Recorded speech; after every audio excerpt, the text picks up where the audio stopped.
शिव ज्योति बिंदु न पूज्य बनता है न पुजारी बनता है।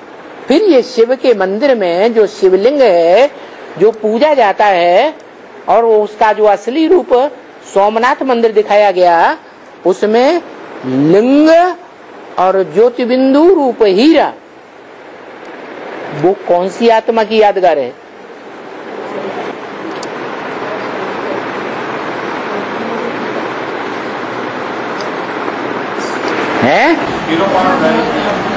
हाँ जी, वो हीरो पार्टधारी की आत्मा की यादगार है जो 100% आत्मिक स्थिति में टिक जाती है। इच्छा मात्रम विद्या, क्या? कोई इंद्रियों का भोग भोगने की इच्छा नहीं।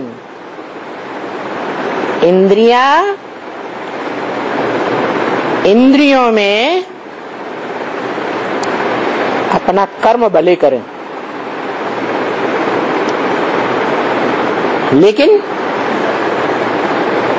वो इंद्रियों का धारण करने वाली शरीरधारी आत्मा उन इंद्रियों का रस लेती ही नहीं। क्या?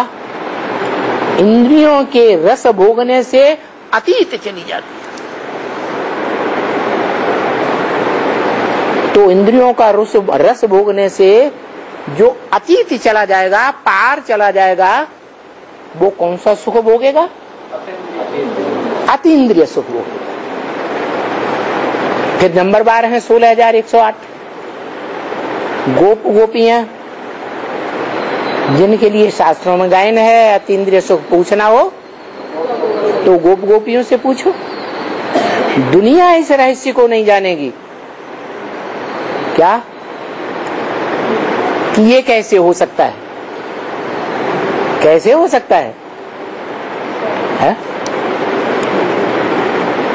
संग के रंग से हो सकता है या संग का रंग प्रैक्टिकल जीवन में शरीर से लिए बगैर हो सकता है? संग के रंग से ही हो सकता है। ऐसी शरीरधारी आत्मा का संग का रंग लिया जाए जो कर्म इंद्रियों में देखने में तो आता है कि रमण करता है, कर्म इंद्रियों से कर्म करता है, अकर्ता नहीं है। क्या? करता है, लेकिन जैसे करते हुए भी नहीं करता है, देखते हुए नहीं देखता, सुनते हुए नहीं सुनता। सारी दुनिया ग्लानि करे, एक तरफ हो जाए और वो सारी दुनिया की ग्लानि को सुनेगा, एक कान से सुनेगा, दूसरे कान से निकाल देगा। व्यर्थ की चीज है, फालतू। असलियत क्या है? वो उस एक के सिवाय कोई नहीं जानता। जानता है तो ग्लानि कभी करेगा ही नहीं। जो जानता जाएगा वो उस 16,000 के राज परिवार की लिस्ट में आता जाएगा। जो सतयुग त्रेता में राजा रानी बनते हैं, कई जन्मों में बने या कोई जन्म में बने, बनते जरूर है। राजा रानी नहीं बनेंगे तो उनके परिवार के भाई बंधु बनेंगे। जो राजा होता है उसके भाई बंधु होंगे परिवार के, तो वो प्रजा के ऊपर कंट्रोल करते हैं कि नहीं? है? करते हैं। ऐसे नहीं करते हैं। जैसे गाया हुआ है, राज्य कंस के बाप के हाथ में था, बाप राजा था, लेकिन सारा कार्यभार प्रैक्टिकल में कौन संभालता था? नहीं, कंस का बाप संभालता था या कंस संभालता था? है? अरे कंस संभालता था, दुराचारी। ऐसे ही दिखाया। हस्तिनापुर का राजा धृतराष्ट्र राजा था। राज्य की प्रजा ने उसे राजा नहीं बनाया था, है? वो चालाकी से राज्य धर बैठा था, इसलिए धृतराष्ट्र नाम हुआ। जैसे आज की दुनिया में बड़े बड़े पूंजीपति भारतवर्ष में हैं, जो भारत की राजनीतिक पार्टियों को बहुत धन दान देते हैं।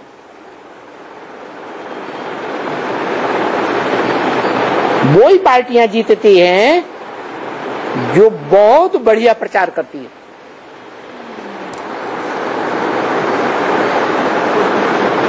तो जिनसे धन मिला, वो पार्टियों से बनने वाले मिनिस्टर, कार्यकारिणी में कार्य करने वाले बड़े बड़े अधिकारी,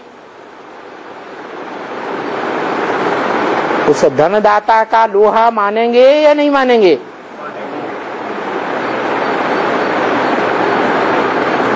ये आज के धृतराष्ट्रों की दुनिया है, ऐसे नहीं द्वापर के अंत में कोई हुए थे। आज की दुनिया में वो 5 पांडव हैं जो गली गली की खाक छानते हैं, बैगर बन करके रोटी दाल की भीख लेते हैं। और पहले पहले भीख मांगता है उनका बाप पांडु रूपी पंडा। इस पंडे का काम होता है असली रास्ता बताना। तीर्थ, था माने स्थान, तीर माने किनारा, ऐसे स्थान का रास्ता बताता है जो मनुष्य जीवन का आखिरी लक्ष्य ठिकाने पर पहुंचा देता है, एक किनारे पहुंचा देता है। संसार सागर में डुबाता नहीं है। वो पंडा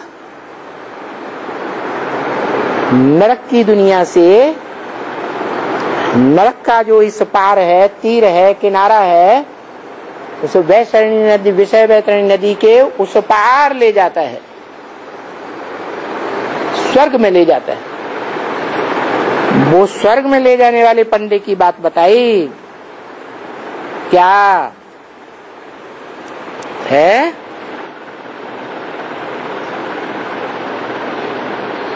कि गीता में लगा हुआ है, ब्रह्मा द्वारा स्थापना कर रहे हैं स्वर्ग की। 67 की बात है, किसके द्वारा स्थापना कर रहे हैं? प्रजापिता ब्रह्मा था मौजूद उस समय, फिर कैसे कर रहे हैं? उसी के लिए होते हैं। हाँ, बोला स्वर्ग की स्थापना कर रहे हैं तो पहले जरूर राजयोग पढ़ाएंगे। क्या राजयोग पढ़ाएंगे या बिना पढ़ाई पढ़ाए? राजयोग की पढ़ाई पढ़ाए बगैर कोई राजा बन सकता है? इंजीनियरिंग की पढ़ाई पढ़ने वाले इंजीनियर बनते हैं, डॉक्टरी की पढ़ाई पढ़ने वाले डॉक्टर बनते हैं, वकालत की पढ़ाई पढ़ने वाले वकील और जज बनते हैं। तो राजयोग की पढ़ाई पढ़ने वाले राजा बनते हैं। जो राजा बनने की पढ़ाई सिवाय भगवान के कोई दुनिया में पढ़ाता ही नहीं। दुनिया में मनुष्य मात्र ग्रेट धर्म पिता थोड़े भले हो, ग्रेट फादर भले कहा जाए, सारी मनुष्य सृष्टि का आधा हिस्सा मनुष्य उसको अपना बाप मानते हो, कौन सा धर्म पिता है? क्राइस्ट। लेकिन वो भी राजयोग की पढ़ाई नहीं पढ़ाता है, आधीन बनाने की पढ़ाई पढ़ाता है या स्वाधीन बनने की पढ़ाई पढ़ाता है? सभी धर्म पिताएं ब्रह्मा से लेकर के और इब्राहिम, बुद्ध, क्राइस्ट से लेकर के उनके सहयोगी धर्म पिताओं तक भी और उनके सारे फॉलोअर्स, बड़े बड़े विद्वान पंडिताचार्य क्यों न हो, बड़े बड़े उनमें राजाएं क्यों न हुए हों, महत्वाकांक्षी, वो सब क्या बनाते हैं? अधीन बनाते हैं, दास दासी बनाते हैं, नौकर चाकर बनाते हैं। आज भारतवासी क्या समझते हैं? ऊंची ऊंची नौकर बनना अच्छा है या राजा बनेंगे हम? भगवान राजा ही देने आया है। बड़े बड़े परमतड़े, फर्स्ट क्लास मार्क्स लाने वाले विदेश में जाके सेवा करना पसंद करते हैं या भारत की सेवा करना पसंद करते हैं? भारत की? विदेश में जाना पसंद करते हैं। तो देखो, इसलिए बाबा ने कहा कि मैं जो सेना लेता हूं वो नकलची बंदरों की लेता हूं। बंदर बहुत बढ़िया नकल करता है। इस विकारों की दुनिया में जितना बंदर की जाति नकल अच्छी कर लेती है मनुष्यों की, विकारी मनुष्यों की, उतना कोई प्राणी अच्छी नकल नहीं कर पाता। काम विकार में, क्रोध विकार में, लोभ में, मोह में, अहंकार में, किसी भी तरीके से देखो, अहंकारी ऐसा हाथी भी जा रहा होगा तो भी उसको घुड़क मारेगा आगे बढ़ करके।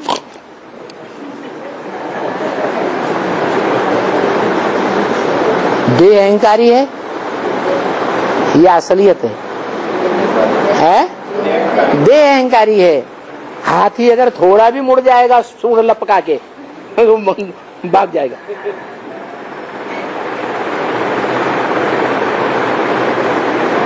मोही इतना कि बंदरिया हो या बंदर हो, दोनों में से कोई बचेगा। बच्चा मर जाएगा तो महीने, 2 महीने, 4 महीने उसे खाकर सड़ी हुई को पेट में दबा के रखेगा।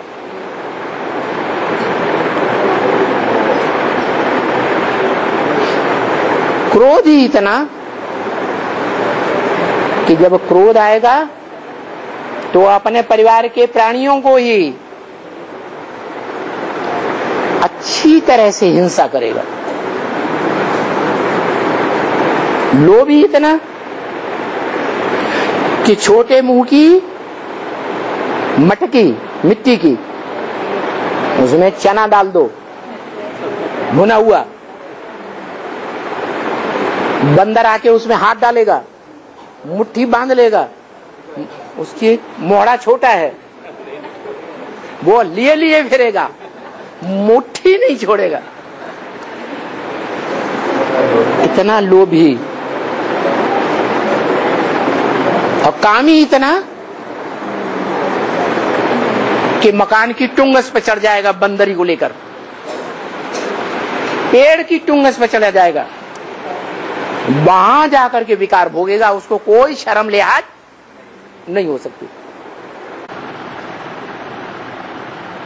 तो ऐसे ह्यूमन बंदरों की सेना भगवान लेता है और बंदरों को इसके लायक बनाता है। मंदिर में मूर्तियां जिनकी बनाई जाएं इसे लायक बनाता है देवता। तो बोला राजा बनाने से पहले बेहद विश्व की बादशाही सौंपने से पहले राजयोग जरूर पढ़ाएंगे। तो बताओ 18 जनवरी 69 तक राजयोग पढ़ाया या नहीं पढ़ाया? सिखाया या नहीं सिखाया?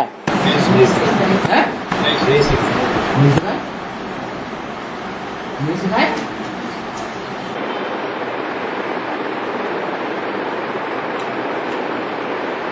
ब्रह्मा कुमारियों के सामने साबित करोगे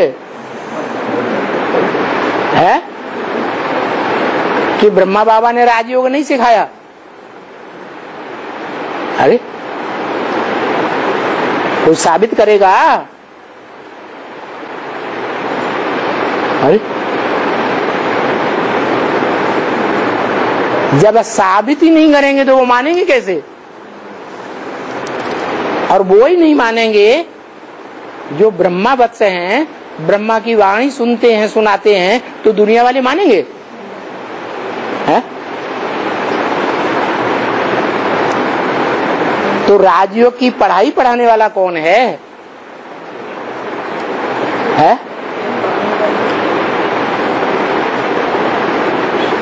त्रिमूर्ति शिव कहा जाता है। ब्रह्मा की मूर्ति जो बना के रखी है वो मूर्ति विष्णु का कार्य तो बाद का है, राजधानी स्थापन होने के बाद। बीच में शंकर का पार्ट आता है, ब्रह्मा के बाद शंकर की मूर्ति का पार्ट। त्रिमूर्ति के रूप में आज भी यादगार में 3 शेर दिखाए जा रहे हैं। अशोक की लाट में हो, नोटों में चित्र छपे हो 3 शेर के। त्रिमूर्ति हाउस, त्रिमूर्ति रोड यादगार बने हुए हैं। तो वो दूसरी मूर्ति जो योगी के रूप में चित्रों में ज्यादा दिखाई जाती है, वही मूर्ति है जो राजयोग सिखाने वाली है। इसलिए कहते हैं, ब्रह्म महावाक्य में कहते हैं, राजयोग सिवाय एक शिव बाबा के दुनिया में कोई भी सिखा ही नहीं सकता।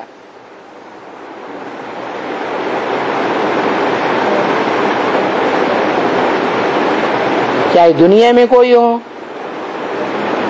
चाहे ब्राह्मणों की दुनिया में कोई निकले, विष्णु पार्टी नाम धारण करने वाले, कोई भी राजयोग नहीं सिखा सकते।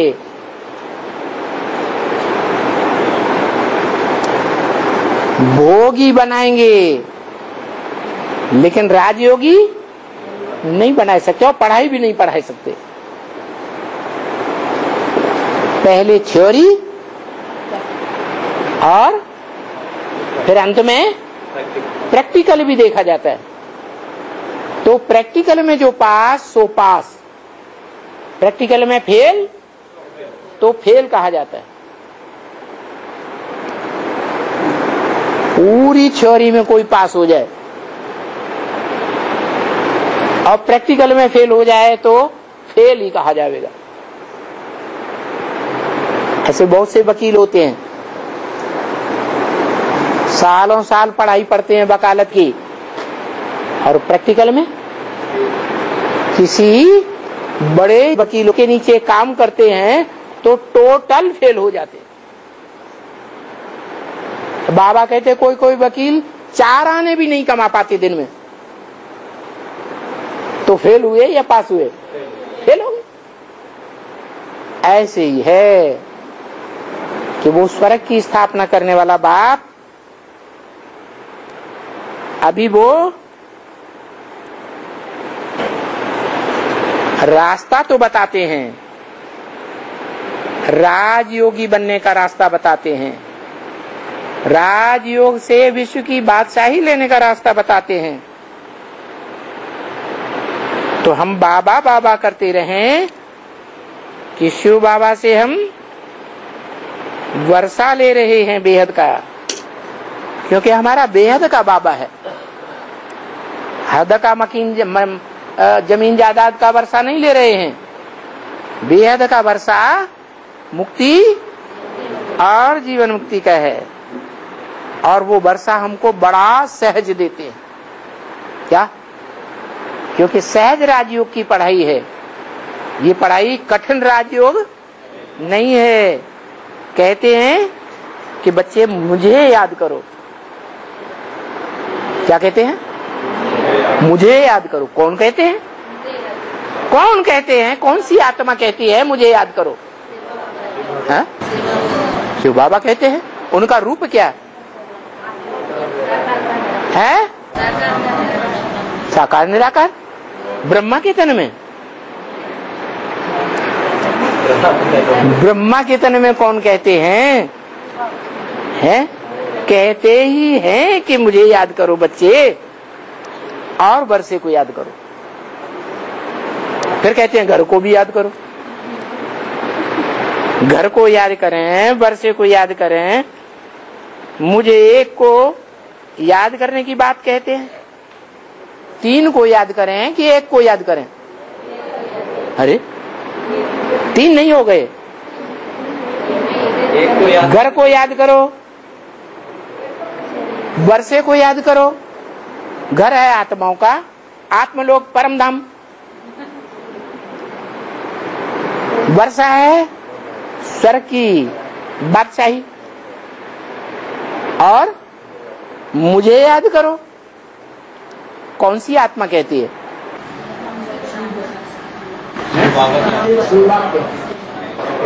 उनको मन है। शिव बाप अगर कहें मन मना भव, तो उनको मन है। वो तो सदा मन चैन में रहने वाला है।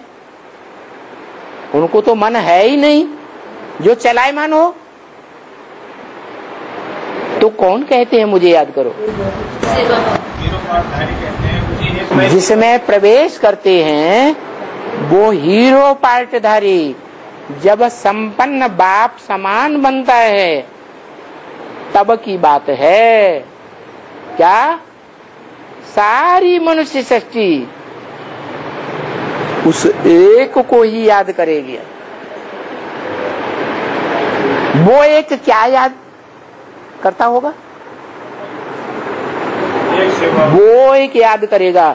एक शिव बाबा, दूसरा न कोई। अरे भाई तुम्हारे लिए बाबा कौन? बाबा तो साकार निराकार का मेल। तो शिव बाप कहते हैं तेरी बुद्धि में बाबा कहने से सिर्फ बिंदी ही याद आवेगी। वो तेरी जिसके लिए बोला वो एक तेरी कौन है? वो एक के लिए बोला कि तेरी बुद्धि में बाबा कहने से साकार कोई याद नहीं आएगा। कौन याद आएगा? बिंदी ही याद आएगी। तो वो स्वरूप कौन सा है? जो बाप का बड़ा बच्चा है वो अंत तक अपने बाप को ही याद करेगा, निराकार रूप में, ज्योति बिंदु रूप में। और वही बच्चा कह सकता है क्या? मत मना भव, मेरे मन में समा। अरे तेरे मन में क्या है? तेरे मन में क्या है? ज्योति बिंदु आत्मा शिव, वही तो है। तो उसी में तुम समा जाओ। मत मना भव, मेरे मन में समा जाओ। माने मेरे मन में निराकारी ज्योति बिंदु है तो तुम भी उसी में समा जाओ। निराकारी ज्योति बिंदु बनकर के समाएंगे या इंद्रियों से जो देह बनी है वो देह बनकर के समा जाएंगे? हैं? हाँ, देह को भूल जाओ, देह की इंद्रियों को भूल जाओ, अपन को आत्मा समझो, फिर मुझे याद करो निरंतर। ऐसी स्टेज इस मनुष्य सृष्टि की सब मनुष्य मात्र 500-700 करोड़ की बनेगी तो सभी उसकी याद में समा जाएंगे, उसी में से जन्म लेते हैं, नई सृष्टि बनती है और अंत में उसी में समा जाते हैं। इसलिए सन्यासियों ने लिख दिया है कि हम आत्माएं बलबूले हैं समंदर के, स्पाइस, बुदबुदे, छोटे बड़े पैदा होते हैं, खत्म होते हैं, फिर पैदा हुए, फिर खत्म हुए। तो वास्तव में क्या बुदबुदे हैं?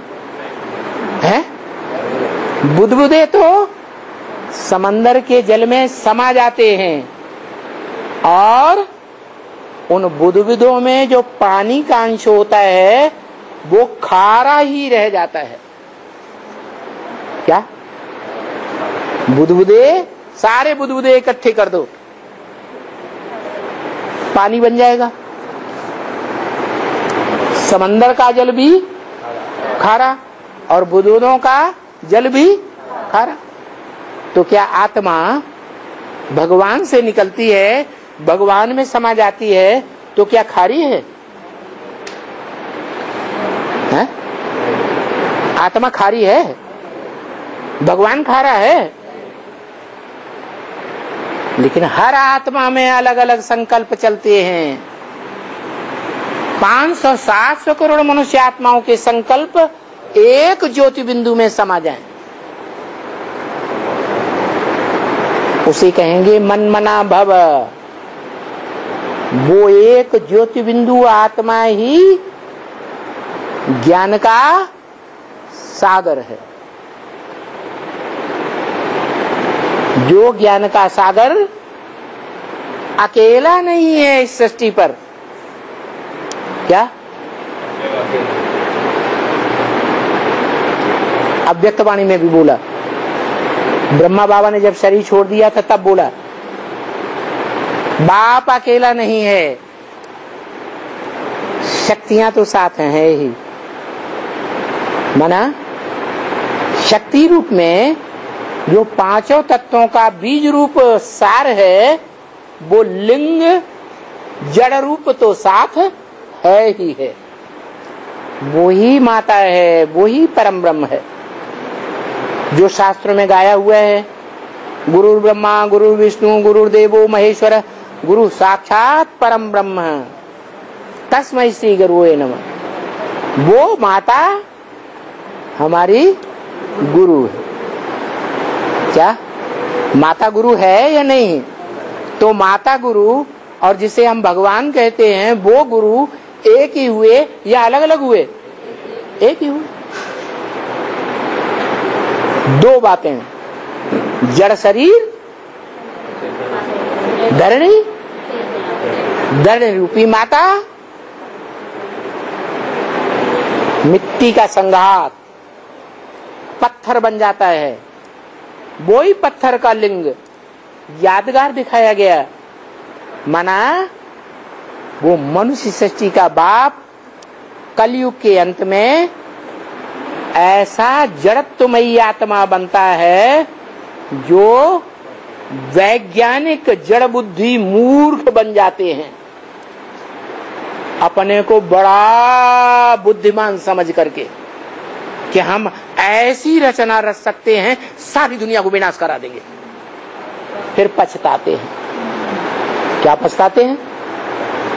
क्या पछताते हैं? अरे ऐसी चीज का हमने निर्माण कर दिया, अगर हम उसका विस्फोट करेंगे तो हम भी खलास हो जाएंगे। इसलिए बहुत डरते हैं क्या होने वाला है। तो वो जड़त्वमयी बुद्धि वाले हैं। अंतिम रचना है, लास्ट तमो प्रधान रचना, आर्य समाजियों से भी लास्ट की रचना। आर्य समाजी भारत में गाए गए हैं, वो विदेश में है। भारत में भारतीय कम्युनिस्ट पार्टी और वो विदेशी कम्युनिस्ट हैं, चीन जापान वगैरह। तो वो जो कम्युनिस्ट हैं, नास्तिक हैं, वो न आत्मा को मानते, न परमात्मा को मानते, न किसी को नहीं मानते, वो अपने को ही सर्वोपरि मानते, देह अहंकार में भरे पूरे, देह का ही विश्लेषण करते, देह के 5 तत्वों का ही विश्लेषण करते, आत्मा का नाम निशान नहीं बुद्धि। तो ऐसी जड़त्वमयी बुद्धि जिनकी है, उनका भी कोई बाप है। वो कैसा बाप है? और ही ज्यादा कई गुना जड़त्वमयी बुद्धि वाला होगा या उनके समान होगा? उनसे भी जास्ती जड़त्वमयी बुद्धि। इसलिए कहा कि मैं जड़ शरीर लेता हूं, रथ लेता हूं।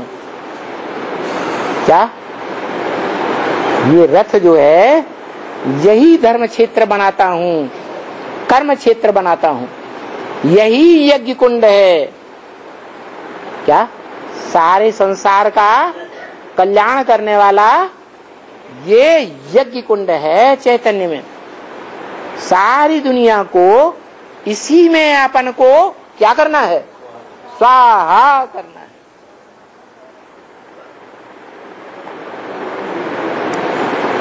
तन सब कुछ अर्पण कर देते हैं तो अंदर से बात आती है, हाय अब क्या होगा। धन अर्पण करते हैं तो भी अंदर से बात आती है, हाय अब क्या होगा। बीवी बाल बच्चे अर्पण कर देते हैं, अकेले रह जाते हैं, हाय अब क्या होगा। तो ये नाम रखा गया स्वाहा। स्व माने मेरा, हा माने जो कुछ भी मेरा है वो सब गया, अपने पास अब कुछ भी रहा नहीं। तो इसका नाम है रुद्र ज्ञान यज्ञ। रुद्र शंकर को कहा जाता है, शिव को नहीं कहा जाता।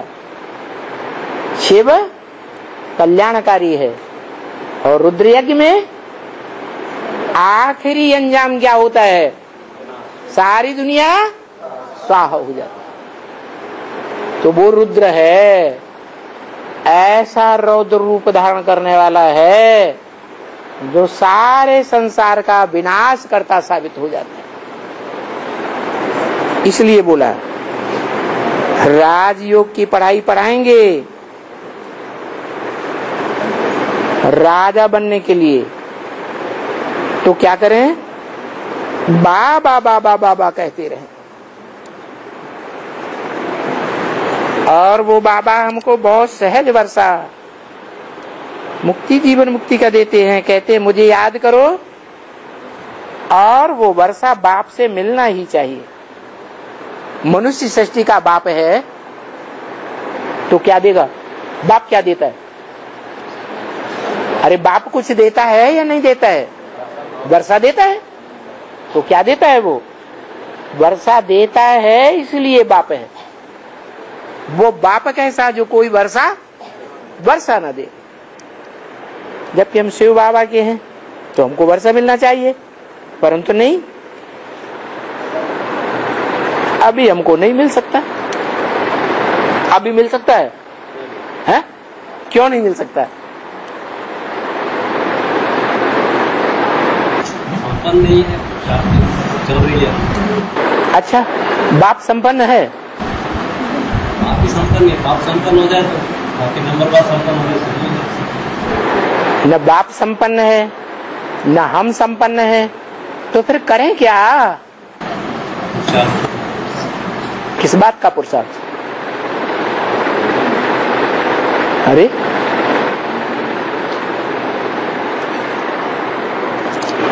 बाप कहते हैं मुझे याद करो।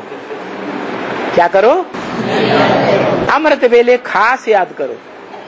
लेकिन क्या होता है? सवेरे अमृत वेले याद करने बैठते हैं, थोड़ी देर साकार में ज्योति बिंदु निराकार याद आता है, फिर बाद में क्या होता है? साकार साकार रह जाता है। फिर साकार साकार याद रह जाता है और निराकार पता नहीं कहाँ चला जाता है। अब वो रट्टा लगाए बैठे हैं ब्रह्मा के मुख से, मुझे याद करो।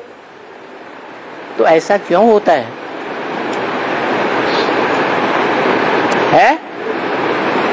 इसका कारण क्या है?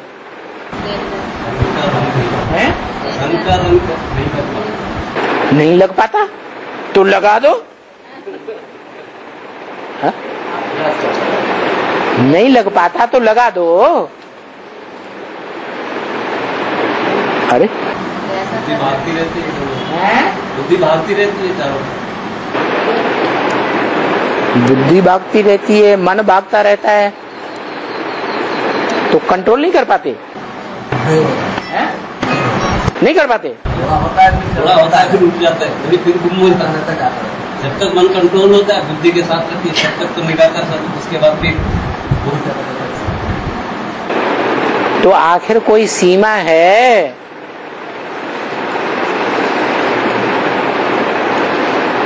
कि ऐसे ही चलता रहेगा? हर चीज की सीमा होती है कि नहीं? तो सीमा क्या है?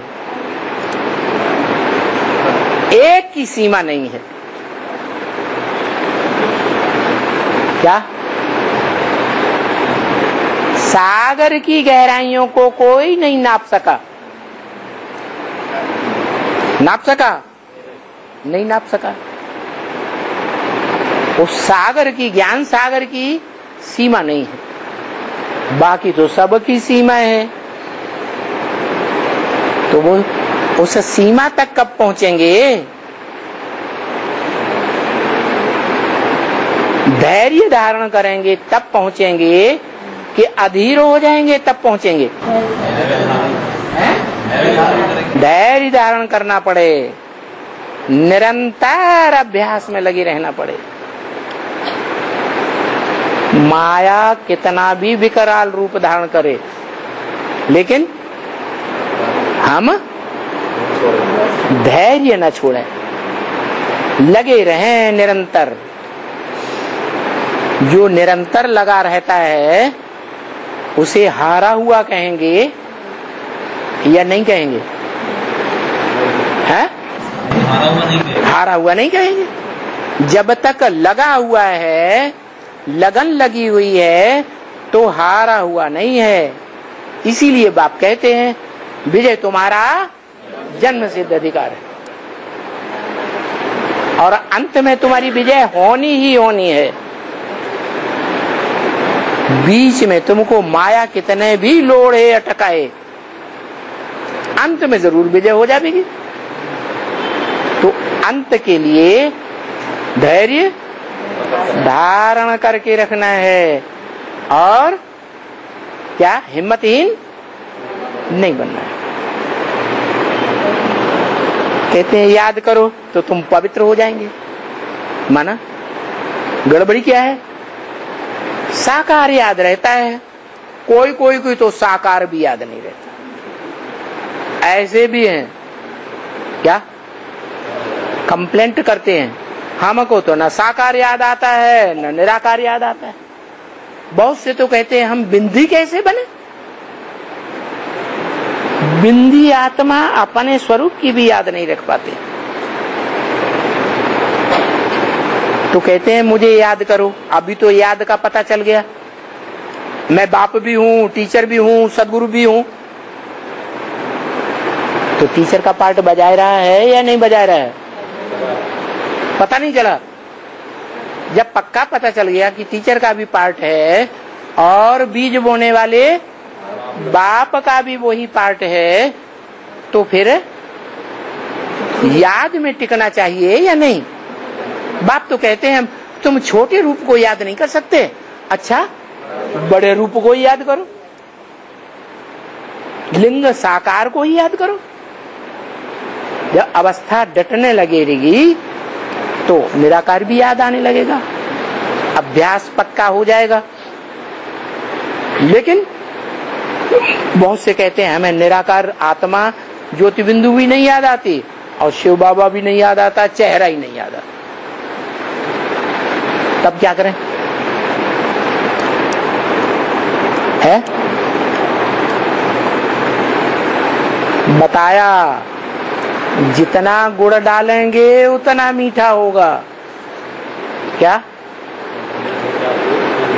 तन धन धाम सुहृद परिवार सबके ममता ताग बटोरी। क्या? ये तन हो, परवाह नहीं करनी है, ईश्वरीय सेवा में लगे रहना है।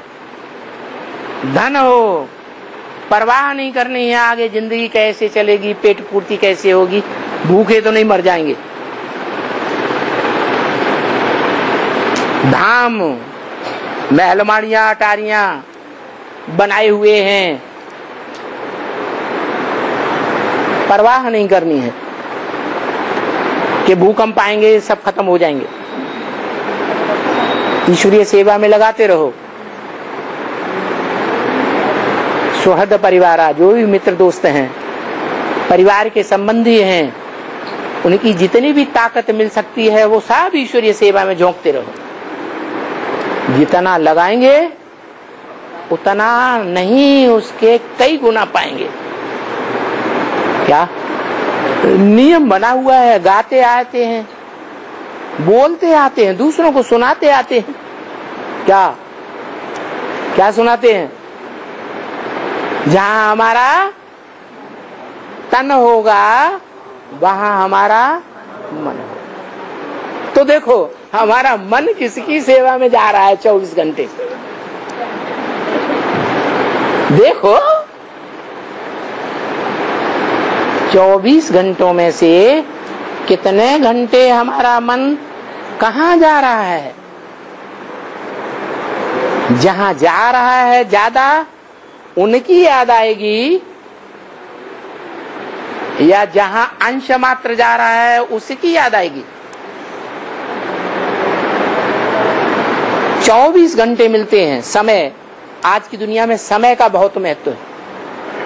24 घंटे में हम कितना समय ईश्वर की याद में, ईश्वर की सेवा में लगाते हैं? काउंट करें। और वो भी जो सेवा करते हैं वो भी तमो प्रधान सेवा करते हैं, रजो प्रधान सेवा करते हैं, या सतो प्रधान सेवा करते हैं। किसी की सेवा कर रहे हैं, ज्ञान सुना रहे हैं और 20 लिहाड़ी सुनाते जा रहे हैं उसको, घड़ी घड़ी गुस्सा होते जा रहे हैं, घड़ी घड़ी लड़ाई करने लग पड़ते हैं। ज्ञान सुनाते सुनाते उस आत्मा को 20 वचन ऐसे बोल देते हैं जिससे वो आत्मा डाउन हो जाए। तो तामसी सेवा हुई या सात्विक सेवा हुई? बेकार कर दिया। सेवा तो असुर भी करते हैं, राक्षस भी अपने परिवार वालों की सेवा करते हैं, बाल बच्चों को जन्म देते हैं, पालते हैं, पोसते हैं, सेवा नहीं करते। लेकिन तामसी सेवा है उनकी। तो देखना है हमारी सेवा सात्विक है। जिनकी हम सेवा करते हैं, सेवा का दान देते हैं, योगदान देते हैं, मान लो, तो जिसको दान देते हैं उसके प्रति हमारी अच्छी भावना है। अच्छे को दान दिया जाता है या गंदे को दान दिया जाता है? अच्छे समझ करके दान देना है। ये अच्छा ब्राह्मण है, अच्छी सेवा करने वाला है, इसको मान सम्मान पूर्वक देना है, ले लो। ये भी आशा नहीं करनी है कि हमने जो अभी दिया है ब्राह्मण को वो बाद में हमको वापस करेगा। क्या? दिया और कुएं में डाला, वापस लेने की भी इच्छा न रहे। ऐसा दान सात्विक होता है, जो लेने वाला भी खुश और देने वाला भी खुश। तो बताया कि सेवा तो करनी है, यज्ञ तो करना है, यज्ञ माने ही सेवा, लेकिन सात्विक सेवा करनी है तो खुशी मिलेगी। खुशी मिलने से जो सुखदाता बाप है वो जरूर याद आएगा। सुखदाता तो एक ही ज्योति बिंदु है, जिसे हम परम पिता कहते हैं। धर्म पिताओं का भी पिता और प्रजापिता का भी पिता। वो याद तभी आएगा जब हम सात्विक सेवा करें, और जब याद उसकी आने लगे तो क्या करें? पक्का निश्चय करें कि जिस निराकार ज्योति बिंदु हीरे को हमने याद किया तो हीरे ही बनेंगे या पत्थर बनेंगे? हीरा ही बनेंगे। तो संग के रंग की बलिहारी है। बुद्धि का संग जरूर होना चाहिए, और बुद्धि का संग तभी होता है जब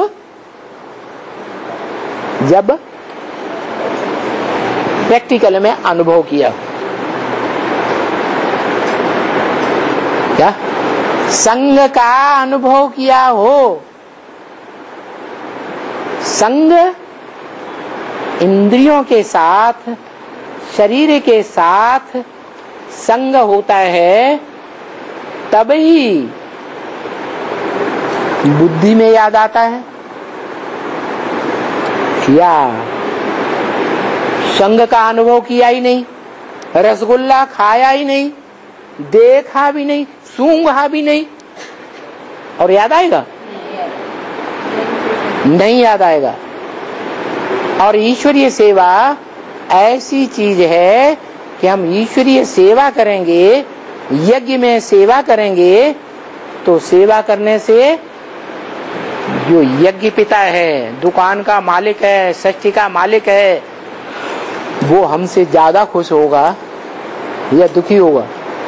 है? बाप कौन से बच्चों को याद करते हैं? सर्वसेवल बच्चों को याद करते हैं। जो बाप का धंधा वो हमारा धंधा।